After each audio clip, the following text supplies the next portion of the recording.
It's not about me যে আমার ছবিটা ওখানে আসছে, এটা পুরো হচ্ছে উইমেন্স ক্রিকেটটাকেই প্রমোট করে। তামিম ইকবাল বলবো যে লিজেন্ডারি প্লেয়ার। এখানে হচ্ছে ২ হাতে খেলায় অনেক ডিফিকাল্ট থাকে, সেইখানে উনি হচ্ছে এক হাতে সেটা বলবো দেশের জন্য এবং টিমের জন্য উনি ওই সময়টাতে এই এত বড় একটা ব্রেভ ডিসিশন নিয়েছিলেন। ওইটা আসলে বলবো যে আমাকে অনেক বেশি ইন্সপায়ার করে, নট অনলি মি, আমি বলবো যে অনেক অনেক প্লেয়ারকে এটা ইন্সপায়ার করে যে সে বাংলাদেশ ক্রিকেট মিস করবে তাকে, বাট স্টিল প্রত্যেকটা প্লেয়ার আসলে কোনো না কোনো সময় এভাবে এই সময়টা আসলে দেখতে হয়। ওয়ার্ল্ড কাপের টিকিট হতে পারে ওয়েস্ট ইন্ডিজ সিরিজ, সেই ওয়েস্ট ইন্ডিজ সিরিজ খেলতেই বাংলাদেশ ছাড়ছেন ওমেন্স টিমের সদস্যরা এবং ক্যাপ্টেন নিগার সুলতানা জ্যোতি আছেন আমাদের সাথে। ক্যাপ্টেন, আসলে এই সিরিজটা তো আপনাদের জন্য একটা টিকিট, ওয়ার্ল্ড কাপে কোয়ালিফাই করার ব্যাপারে আপনারা কতখানি আশাবাদী, প্লাস আপনাদের প্র্যাকটিস বা যেই প্রস্তুতিটা আপনারা নিয়েছেন সেটা নিয়ে কতটুকু সন্তুষ্ট?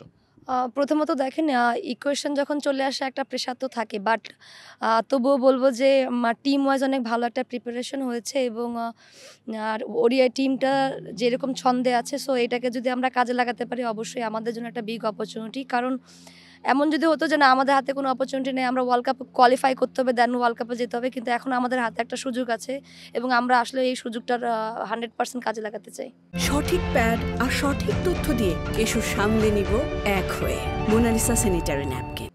একটা ব্যাপার যে ওখানে আসলে ব্যাটাররা বেশ ভালো সুবিধা পেয়ে থাকেন এবং আমরা জানি যে আমাদের বোলিং লাইন আপটা অনেক বেশি স্ট্রং।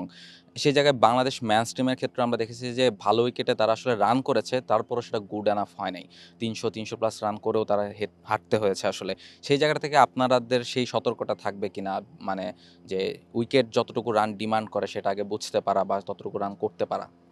আম অবশ্যই দেখেন, সেন্ট কিটসে কিন্তু অনেক বেশি রান এবং প্রত্যেকটা ম্যাচে আমাদের ওইখানে, এবং সবথেকে বড় কথা যে যখন আপনি রান করবেন তখনই আসলে বলারদের জন্য একটু ইজি হয়, বাট ওইসব উইকেটে আসলে প্রথমে যে আগে বুঝতে হবে যে আসলে আমাদের কি ডিমান্ড করছে আজকে।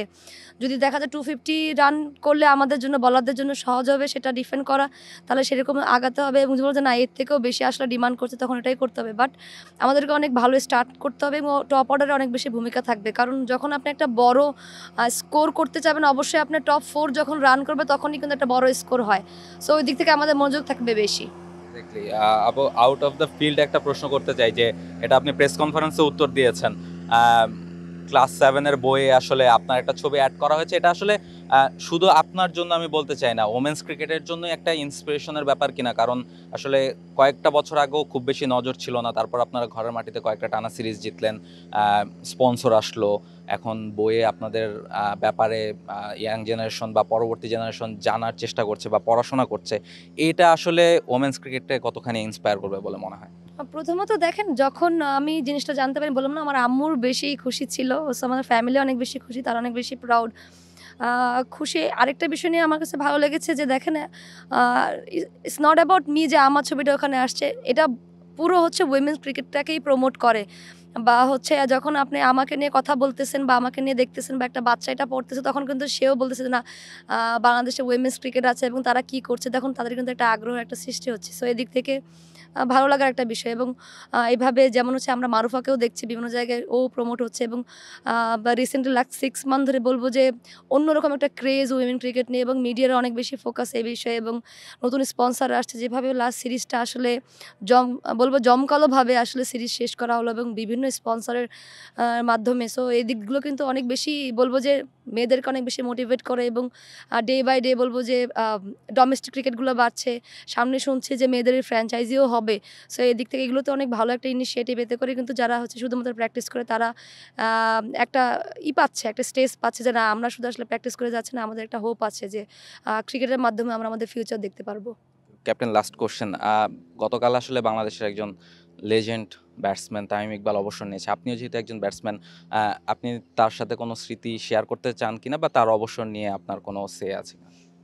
তামিম ইকবাল বলবো যে লিজেন্ডারি প্লেয়ার, এবং বাংলাদেশের ক্রিকেটে তার অনেক অনেক বেশি অবদান আছে, এবং তার খেলা আসলে মাঠে বসে দেখাটা দেখেছি অনেকগুলো ম্যাচ এবং টিভিতেও দেখেছি, অনেক ছোট থেকেই দেখেছি, খুব ভালো লাগে। এবং তার স্পেসিফিক্যালি বলবো কিছু শর্টস আসলে চোখে দেখার মতো, এবং সে যেমন হচ্ছে বলবো যে ফাইটিং স্পিরিট তার ভিতরে ছিল প্রত্যেকটা সময় যখন সে খেলেছে এবং টিমকে যখন লিড করেছে তখনও বলবো যে অনেক বেটার ওয়েতে লিড করেছে। সো ফার অবশ্যই বাংলাদেশ ক্রিকেট মিস করবে তাকে, বাট স্টিল প্রত্যেকটা প্লেয়ারের আসলে কোনো না কোনো সময় এভাবে এই সময়টা আসলে দেখতে হয়। তার কাছে মনে হচ্ছে তার কাছে এটা রাইটফুল একটা টাইম। সো ফার তাকে তো অবশ্যই মিস করবো আমরা সবাই, বাট তার ভবিষ্যতের জন্য অবশ্যই শুভকামনা।